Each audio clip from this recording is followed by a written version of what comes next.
अनुमोदन गरेर सत्ता गठबन्धन र शान्ति प्रक्रिया जोगाएको भन्दै माओवादी केन्द्रका अध्यक्ष दाहालद्वारा केन्द्रीय समितिमा आफ्नो निर्णयको बचाउ, नेता श्रेष्ठद्वारा असहमति जाहेर, साना वामपन्थीद्वारा सम्झौताको विरोधमा काठमाडौँमा संयुक्त प्रदर्शन। आगामी चैत्रको अन्तिम सातादेखि 5 देखि 11 वर्ष उमेर समूहका बालबालिकालाई कोरोना विरुद्धको फाइजर खोप लगाउने सरकारको तयारी। अमेरिकाले 92 लाख डोज खोप दिने स्वास्थ्य मन्त्रालयको भनाए। नेपालमा पनि जलवायु परिवर्तनले बहुआयामिक क्षेत्रलाई प्रभावित पार्दै लगेको भन्दै विज्ञहरूको चिन्ता। असर न्यूनीकरणका लागि नीतिगत सुधार गर्दै प्रभावकारी कदम चाल्न सुझाव। पाकिस्तानको पेशावर शहर स्थित सिया मस्जिदमा बम विस्फोट हुँदा 30 जनाभन्दा बढीको मृत्यु, 80 जनाभन्दा बढी घाइते। र शहीद स्मारक बी डिभिजन लिग फुटबलमा मध्यपुर युथ एसोसिएसनको विजयी सुरुवात। सरस्वती र झम्सीखेल युथ क्लब बीच बराबरी। नमस्कार, कान्तिपुर डायरीका साथमा रमेश रविन्द्र लक्ष्मी। समाचार अब विस्तारमा।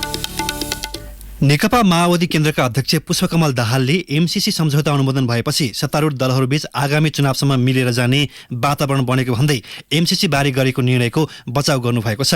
सम्झौता अनुमोदनपछि पार्टीभित्र असन्तुष्टि बढिरहेका बेला काठमाडौँमा आज सुरु भएको माओवादी केन्द्रको केन्द्रीय समिति बैठकमा अध्यक्ष दाहालले एमसीसी सम्झौता अनुमोदनको पक्षमा नउभिएको भए पार्टीलाई किनारा लगाउने अवस्था आएको बताउनु भएको हो।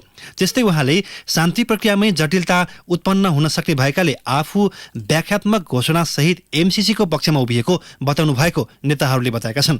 व्याख्यात्मक घोषणा सहित अनुमोदन भएकाले एमसीसीलाई यथास्थितिमा पारित नगर्ने पार्टीको निर्णयको सम्मान भएको चर्चा दाहालले बैठकमा गर्नुभएको नेता गणेश शाहले जानकारी दिनुभयो। माओवादी केन्द्रको 8औं महाधिवेशनले संशोधन बिना एमसीसी अनुमोदन गर्न नसकिने निर्णय गरेको थियो। पार्टी निर्णय विपरीत एमसीसी पारित गरेको भन्दै आलोचना खेपेका अध्यक्ष दाहालले सत्ता गठबन्धन जगाउन र एमालेको षड्यन्त्र रोक्न सफल भएको दावी केन्द्रीय समिति बैठकमा गर्नुभएको छ। दाहालले बोलेपछि नेता नारायण काजी श्रेष्ठले एमसीसी अनुमोदनबारे असहमति राख्नु भएको थियो। नेता श्रेष्ठले पार्टी नेतृत्व व्यक्ति केन्द्रित हुँदै गएका तथा पार्टी अनुशासन बिग्रदै गएको लगायत टिप्पणी समेत गर्नुभएको बताएको छ। यसैबीच माओवादी केन्द्रको केन्द्रीय समिति बैठक आगामी आइतबारसम्मका लागि स्थगित भएको छ। माओवादी केन्द्रले एमसीसी अनुमोदनपछि परिस्थितिको समीक्षा, पार्टीभित्रको कार्य विभाजन, स्थानीय निर्वाचन केन्द्रित कार्यक्रम लगायत एजेन्डामा छलफल गर्न केन्द्रीय समितिको बैठक बोलाएको हो। यसैबीच एमसीसी सम्झौता अनुमोदनपछि विरोधमा उत्रिएका 6वटा साना वामपन्थी दल र 2वटा मोर्चाले काठमाडौँमा आज संयुक्त सभा गर्दै एमसीसी विरुद्ध नयाँ मोर्चाबन्दी गर्नुपर्ने बताएका छन्। सम्झौताको विरोध अब मुलुकको स्वाधीनता रक्षाको लडाईँ भएको उनीहरूको भनाइ छ। खुला मञ्चमा आयोजित सभामा बोल्दै राष्ट्रिय जनमोर्चाका अध्यक्ष चित्रबहादुर केसीले एमसीसीका लागि अमेरिकाले अनुदान नभई नेपालमा लगानी गर्न खोजेको आरोप लगाउनुभयो। क्रान्तिकारी माओवादी अध्यक्ष मोहन वैद्यले एमसीसी मुलुकको हितमा नभएकोले आन्दोलन जारी राख्ने बताउनुभयो। नेकपा माओवादीका महासचिव नेत्र विक्रम चन्दले एमसीसी अनुमोदन भएको फागुन 15 गतेको दिन नेपालको इतिहासमा अर्को कालो दिन भएको बताउनुभयो। वैज्ञानिक समाजवादी पार्टीका विश्वभक्त दुलालले एमसीसी विरुद्धको आन्दोलन मुलुकको स्वाधीनतासँग जोडिएको बताउनुभयो। एमसीसी परियोजना संसदबाट अनुमोदन भएसँगै सत्ता गठबन्धनबाट अलग भएको राष्ट्रिय जनमोर्चा, नेत्र विक्रम चन्द नेतृत्वको नेकपा माओवादी, मोहन विक्रम सिंहको मशाल, मोहन वैद्यको क्रान्तिकारी माओवादी लगायतका दलले पहिलो चरणको कार्यक्रम अनुसार काठमाडौँमा संयुक्त विरोध सभा गरेका हुन्। सभाअघि ती दलका नेता कार्यकर्ताले काठमाडौँका विभिन्न स्थानमा र्याली आयोजना गरेका थिए।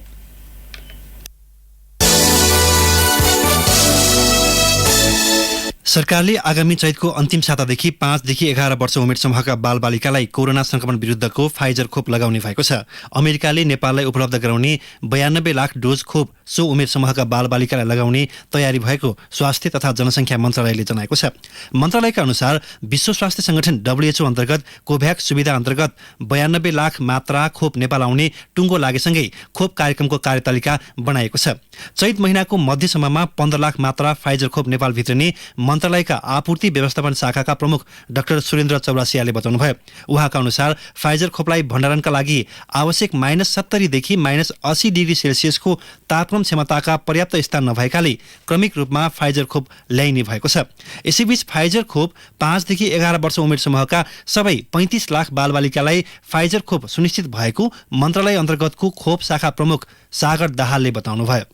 5 देखि 11 वर्षको खोपको आवश्यकता पहिचान गर्दाखेरि नै लगाउनु पर्ने 2वटा डोज लगाउँदाखेरि खेर जान सक्छ। त्यो खेर जाने डरलाई समेत हामीले भ्याक्सिनको आकलन गरेका हौँ। सम्भवतः हामी विद्यालयमै राखेर गर्छौँ त्यो खोप केन्द्र चाहिँ, र ती विद्यालयहरूमा राखेर गर्ने खोप केन्द्रको साथसाथै बाहिर पनि खोप केन्द्र राखेर हामीले सञ्चालन गर्नुपर्ने हुन सक्छ, र त्यो आउने बित्तिकै हामी करिब 10-15 दिनभित्रमा हामी यसलाई रोल आउट गरिहाल्छौँ।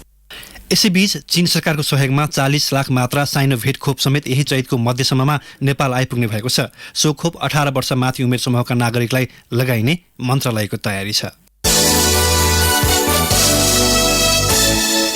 काठमाडौँ उपत्यकामा कोभिड-19 संक्रमणका कारण लगाइएको आंशिक निषेधाज्ञा भोलिबाट पूर्ण रूपमा हट्ने भएको छ। जिल्ला प्रशासन कार्यालय काठमाडौँले आज विज्ञप्ति जारी गर्दै पूर्ण रूपको प्रतिबन्धात्मक व्यवस्था भोलिबाट लागू हुने गरी हटाइएको जनाएको हो।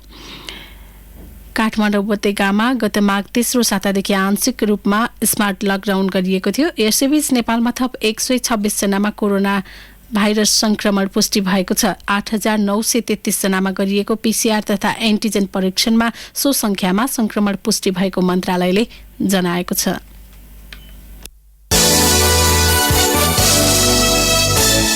रुस युक्रेन द्वन्द्वबाट प्रभावित 511 जना नेपाली सुरक्षित स्थानमा पुगेको जर्मनी स्थित नेपाली दूतावासले जनाएको छ। जर्मनीका लागि नेपाली राजदूत रामकाजी खड्काका अनुसार हालसम्म 403 जना पोल्यान्ड, 71 जना स्लोभाकिया, 27 जना रोमानिया, 6 जना हंगेरी र 4 जना मालदोभा पुगेका हुन्। युक्रेनबाट निस्केका मध्ये 40 जना नेपालीले यात्रा अनुमति पत्र समेत लिएको राजदूत खड्काले जानकारी दिनुभयो।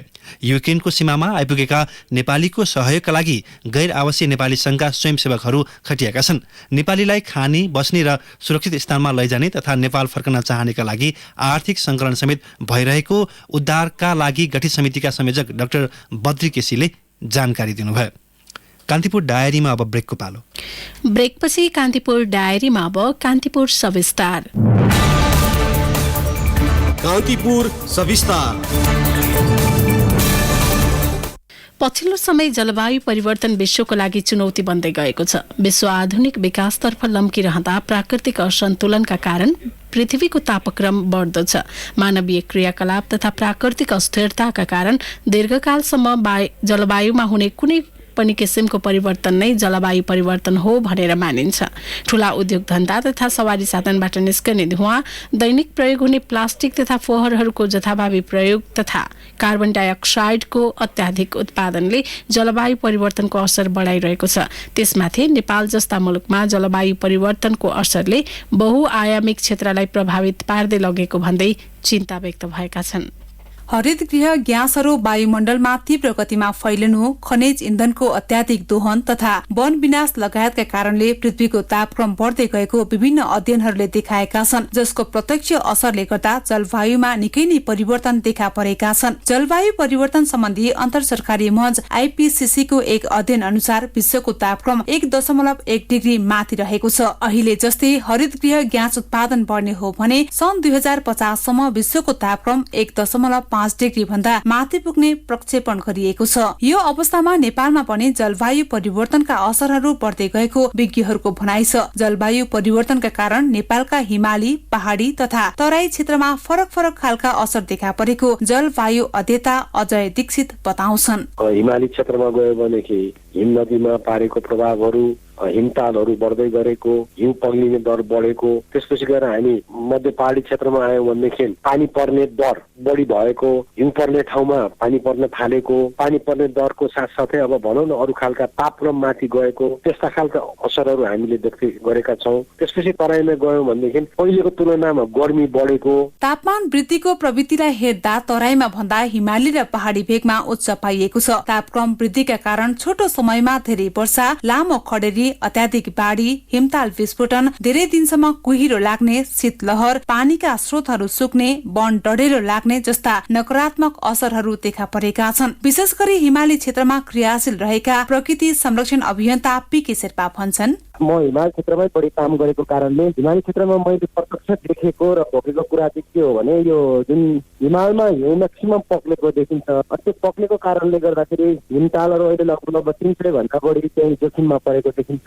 हिमताल जुन डस्ट आउट भयो भने अथवा भत्कियो, ताल भत्केर आयो भने चाहिँ तल धेरै क्षतिहरू भएको हामी उदाहरण देख्छ। जस्तै मेलान्सलाई हामी उदाहरण दिन सक्छौँ। कालीगण्डकी जुन मर्स्याङ्गीहरूमा जुन गत साल भएको थियो, त्योहरू सबै जलवायु परिवर्तनको कारणले नै त्यो असर नै भन्नु सकिन्छ त्यसलाई। विकसित पश्चिमा मुलुकहरूले लामो समयसम्म उत्पादन गरेको हरितगृह ग्यासका कारण त्यसको असर विश्वले भोगिरहेको जानकारहरू बताउँछन्। पछिल्लो समय चीन र भारत जस्ता ठूला औद्योगिक देशहरू पनि जोखिममा पर्दै गएका छन्। नेपालको हकमा पनि खाद्य सुरक्षा, पिउने पानीको सुरक्षा, स्वास्थ्य चुनौती, जैविक विविधतामा नकारात्मक असर पर्ने जोखिम रहेको छ। जलवायु विज्ञ डाक्टर विमल रेग्मी भन्छन्, हाम्रो जस्तो मुलुकमा चाहिँ जुन अति संवेदनशील छ, संवेदनशील यो अवस्था कि नेपालको जुन भौगोलिक बनावट, नेपालको आर्थिक सामाजिक जुन परिवेश छ र हाम्रो धेरै जसो प्राकृतिक स्रोतहरूमा जुन निर्भरता छ, हाम्रो अर्थतन्त्रको ठूलो हिस्सा चाहिँ प्रकृतिमा निर्भर छ, जुन जलवायु परिवर्तनको प्रत्यक्ष असर छ। जलवायु परिवर्तन चुनौती कुनै देश विशेषको त होइन, तर त्यस विरुद्ध लड्न सामूहिक पहलको खाँचो बढ्दै गएको विज्ञहरूले बताएका छन्। केही महिना अघि स्कटल्याण्डको ग्लास्गोमा भएको COP26 विश्व सम्मेलनमा विज्ञहरूले त्यस्तै खालको सुझाव दिएका थिए। नेपालको परिप्रेक्ष्यमा जलवायु अनुकूलन हुने नीति तथा यसका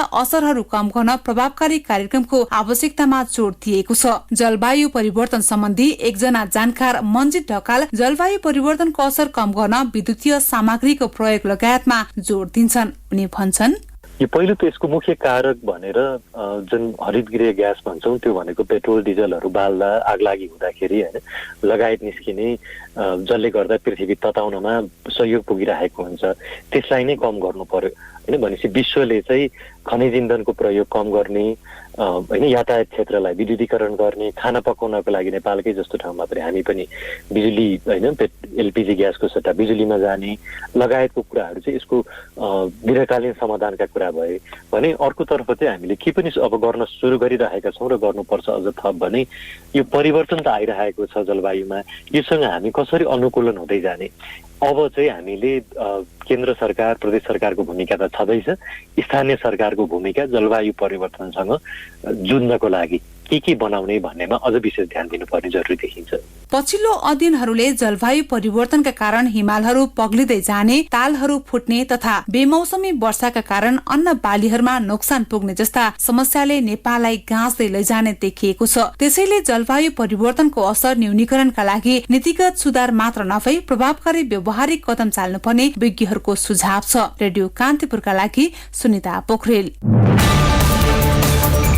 कान्तिपुर सविस्तार।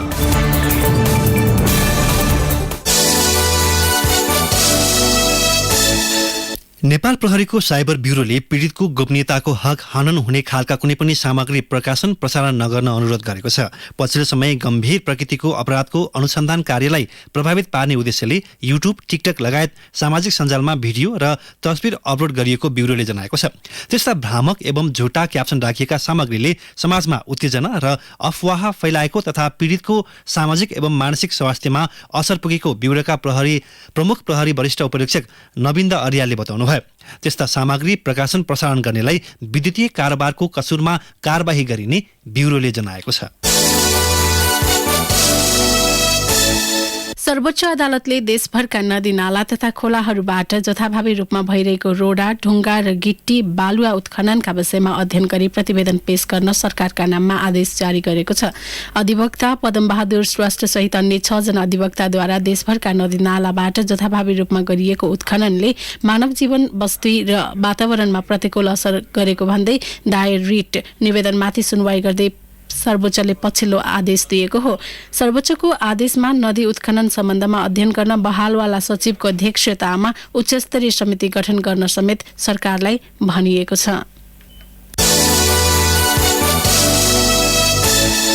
ललितपुर महानगरपालिकाभित्रका 3वटा स्थानलाई धूमपान निषेधित क्षेत्र घोषणा गरिएको छ। आज आयोजित कार्यक्रममा महानगरपालिकाका मेयर चिरीबाबु महर्जनले पाटन दरबार क्षेत्र, जावडाखेल तथा पुल्चोक परिसरलाई धूमपान निषेधित क्षेत्र घोषणा गर्नुभएको हो।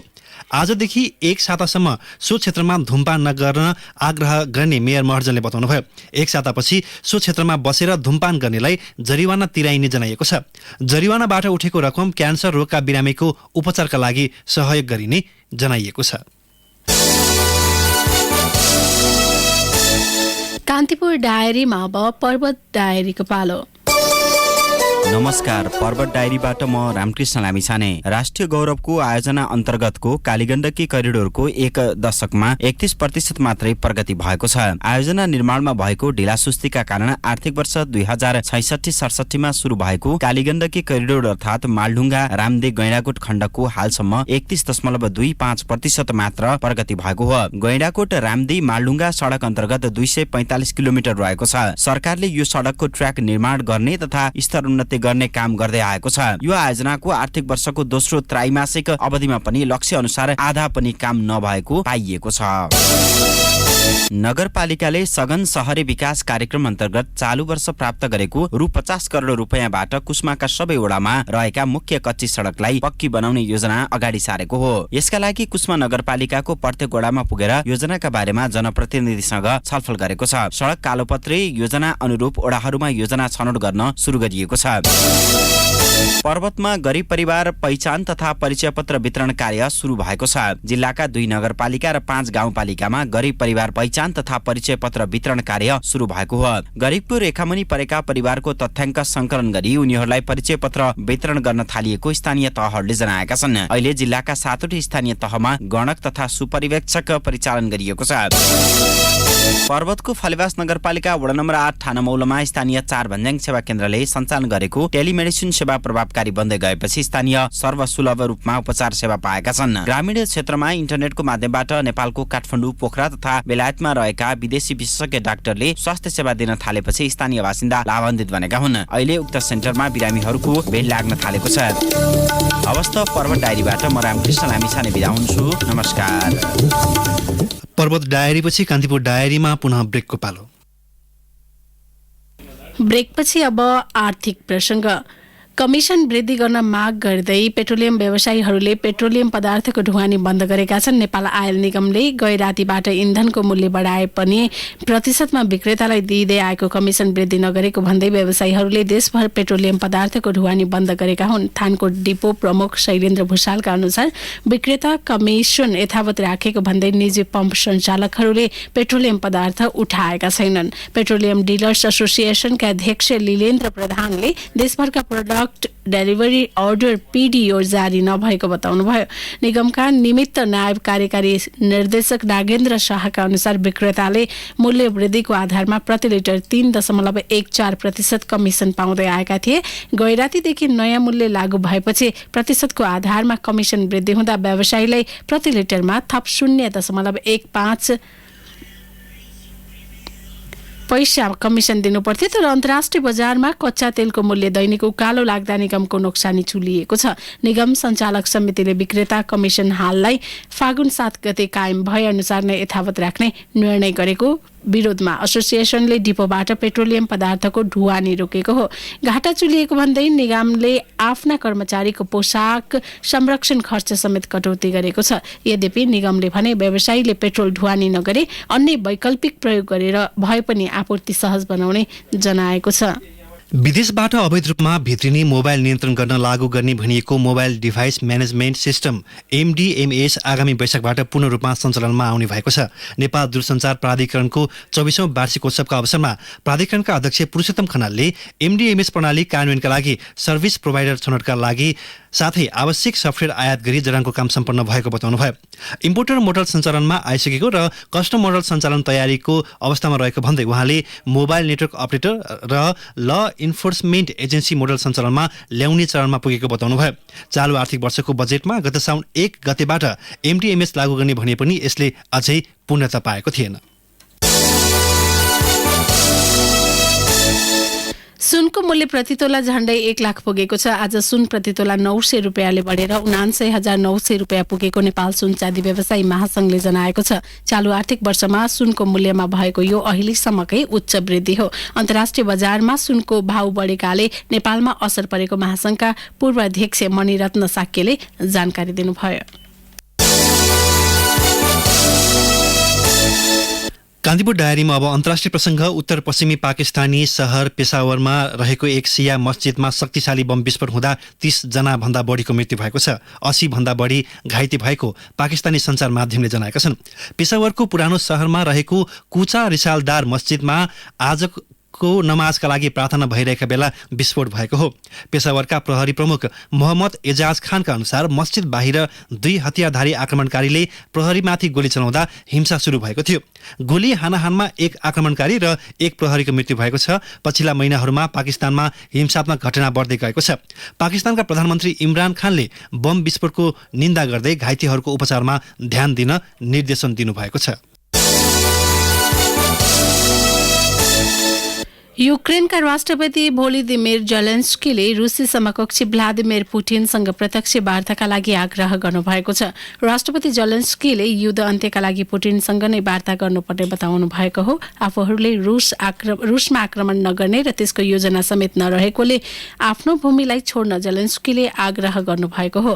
भर्चुअल न्यूज कन्फरेन्स गरेका जेलेन्स्कीले पश्चिमा मुलुकहरूलाई युद्धक जहाज पठाउन पनि आग्रह गर्नुभएको छ। युक्रेनलाई नो फ्लाइ जोन घोषणा गर्न नसक्ने भए आफूलाई युद्धक जहाज दिन जेलेन्स्कीले आग्रह गर्नुभएको हो। आफूहरूले रुसलाई थेग्न नसके पुटिनले लात्भिया, युथेनिया र एस्टोनियामाथि पनि हस्तक्षेप गर्न सक्ने जेलेन्स्कीको भनाइ छ। नेटो सदस्य राष्ट्र रहेका ती मुलुकमा आक्रमण गरेको खण्डमा सबै सदस्य राष्ट्रसँग मस्कोले युद्ध सुरु गर्ने बताइएको छ। यसैबीच नेटोले तत्काल युक्रेनलाई नो फ्लाइ जोन घोषणा गर्न नसक्ने बताएको छ। नेटोका लागि अमेरिकी दूत जोलायन स्मिथले नो फ्लाइ जोन घोषणा गरेपछि नेटो युक्रेन र रुस बीचको द्वन्द्वमा सहभागी भएको ठहरिने भएकाले त्यसको सम्भावना तत्काल नरहेको बताउनु भएको हो। अब खेल प्रसङ्ग। मध्यपुर युथ एसोसिएसनले शहीद स्मारक बी डिभिजन लिग फुटबलमा विजयी सुरुवात गरेको छ। ललितपुरको 7 दोपाटो स्थित इन्फा कम्प्लेक्समा भएको खेलमा सामाजिक युथ क्लबलाई 5-2 गोल अन्तरले हराउँदै मध्यपुरले सुखद सुरुवात गरेको हो। मध्यपुरको जितमा सञ्जित थापा मगरले 2 तथा सनी लामा, धीरज श्रेष्ठ र जेनिस प्रजापतिले समान 1-1 गोल गरे। सामाजिक युथ क्लबका विकास दर्जी र वसन्त बहादुर राणाले 1-1 गोल फर्काए। जितसँगै मध्यपुरले 3 अङ्क जोडेको छ। यस्तै इन्फा कम्प्लेक्समै भएको अर्को खेलमा सरस्वती युथ क्लब र झम्सीखेल युथ क्लबले 1-1 को बराबरी खेल्दै अङ्क बाँडेका छन्। सञ्जीव लामाले गोल गर्दै सरस्वतीलाई सुरुवाती अग्रता दिलाए पनि झम्सीखेलका तीर्थबहादुर बस्नेतले गोल फर्काउँदै खेल बराबरीमा ल्याए। नेपाल क्रिकेट संज्ञानले श्रीलङ्कामा अभ्यास खेल र आइसिसी विश्वकप लिग 2 को त्रिकोणात्मक ओडिआई सिरिज खेल्न युवे जाने नेपाली राष्ट्रिय क्रिकेट टोलीलाई विदाई गरेको छ। क्यानले आज एक कार्यक्रमका बीच टोलीको विदाई गरेको हो। टोली भोलि श्रीलङ्का जाँदैछ। श्रीलङ्कामा नेपालले 4 एक दिवसीय अभ्यास खेल खेल्नेछ। विश्वकप लिग 2 मा नेपालले मार्च 16 देखि 22 सम्म युवे र पपुवा न्युगिनीसँग खेल्नेछ। त्यसपछि नेपालले घरेलु मैदानमा मलेसिया र पपुवा न्युगिनीसँग T20I त्रिकोणात्मक सिरिज खेल्नेछ। हौस् नै प्रसङ्गसँगै कान्तिपुर डायरीको यो बुलेटिन यही सकिन्छ। रमेश र इन्द्र लक्ष्मी बिदा हुन्छौँ। नमस्कार।